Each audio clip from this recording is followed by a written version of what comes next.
आजच्या ठळक घडामोडींचा घेऊयात सविस्तर आढावा। शिवसेना उद्धव बाळासाहेब ठाकरे पक्षातून आपण करंजाडी जिल्हा परिषद मतदारसंघातून निवडणूक लढवण्यास इच्छुक असून तशी मागणी आपण पक्षश्रेष्ठींकडे केली आहे। या मतदारसंघातून मंत्रीपुत्र विकास गोगावले यांनी निवडणूक लढवावी, त्यांचे स्वागत आहे असे खुले आव्हान शिरगावचे सरपंच सोमनाथ ओझरडे यांनी पत्रकार परिषदेतून दिले। यावेळी त्यांनी जिल्हा परिषदेचे आरक्षण हे समाधानकारक असून त्याची सोडत पारदर्शकपणे झाल्याचे सांगितले। या पत्रकार परिषदेला दादलीचे माजी सरपंच सुमित तुपट, अक्षय भोसले आदी उपस्थित होते। गेल्या अनेक वर्षांपासून खितपत पडलेल्या महाडमधील भाजी मंडईचा प्रश्न निकाली निघून येत्या वर्षभरात मंडईची भव्य सुसज्ज इमारत बांधून पूर्ण करू असे आश्वासन राज्याचे रोजगार हमी योजना मंत्री भरत गोगावले यांनी सदर इमारतीच्या भूमिपूजन प्रसंगी दिले।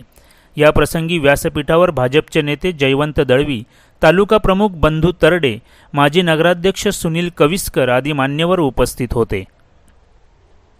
यासारख्या अचूक बातम्यांचा वेध घेण्यासाठी रायगडचा आवाज या आमच्या YouTube चॅनेलला लाईक करा, शेअर करा आणि सबस्क्राइब करा।